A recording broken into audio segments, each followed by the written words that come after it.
Hello बच्चों, उम्मीद करते हैं अब तक आपने वसंत भाग 2 के छठे चैप्टर रक्त और हमारा शरीर पढ़ लिया होगा। तो आइए बच्चों, आज हम उसी चैप्टर के प्रश्न अभ्यास को करते हैं। तो हमारा पहला प्रश्न है, रक्त के बहाव को रोकने के लिए क्या करना चाहिए।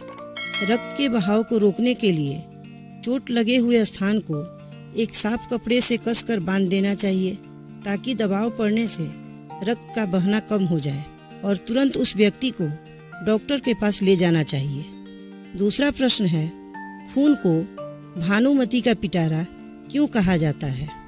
भानुमति का पिटारा हिंदी में एक लोकोक्ति है जिसका अर्थ होता है एक पिटारा यानी पात्र जिसमें कई तरह की वस्तुएं हों।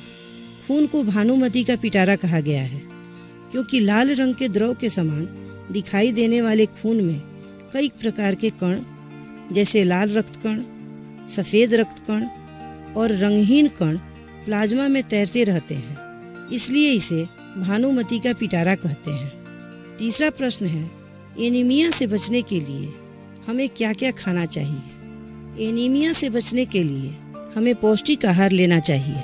हमें अपने भोजन में उचित मात्रा में हरी सब्जियां, फल, दूध, अंडा, मीट, मांस इत्यादि खाना चाहिए ताकि हमारे शरीर को प्रोटीन, लौह तत्व और विटामिन मिलते रहे, जिससे शरीर में रक्त की कभी कमी ना हो।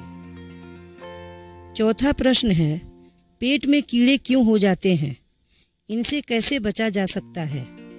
पेट में कीड़े होने के कई कारण हो सकते हैं, जैसे दूषित जल एवं खाद्य पदार्थों का सेवन, बच्चों द्वारा मिट्टी खाना, खुले में शौच करने के कारण, कीड़े के अंडों से उत्पन्न लार्वा का त्वचा के माध्यम से शरीर में प्रवेश कर जाना इत्यादि। इनसे बचने के लिए हमें साफ सफाई का भरपूर ध्यान रखना चाहिए।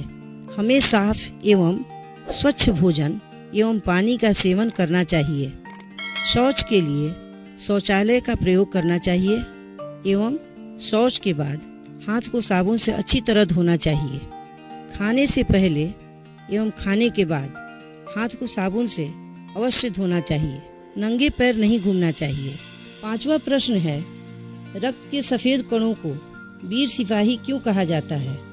रक्त के सफ़ेद कण हमारे शरीर के वीर सिपाही हैं। यह रोगाणुओं से हमारे शरीर की रक्षा करते हैं। जब भी कोई रोगाणु हमारे शरीर में प्रवेश करने की कोशिश करता है तो ये सफ़ेद रक्त कण डटकर उनसे मुकाबला करते हैं और उन्हें शरीर में प्रवेश करने से रोकते हैं और इसी तरह हमारे शरीर की विभिन्न रोगों से रक्षा करते हैं। छठा प्रश्न है, ब्लड बैंक में रक्तदान से क्या लाभ है।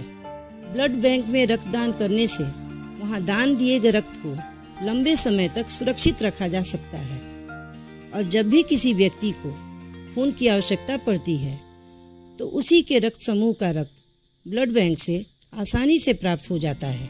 इस प्रकार आपातकालीन स्थिति में किसी दुर्घटनाग्रस्त व्यक्ति की जान बचाने में ब्लड बैंक में किया गया रक्तदान काम आता है। सातवां प्रश्न है, सांस लेने में शुद्ध वायु से जो ऑक्सीजन प्राप्त होती है उसे शरीर के हर हिस्से में कौन पहुंचाता है। सफ़ेद कण, लाल कण, श्वास नली या फेफड़े। उत्तर है लाल कण।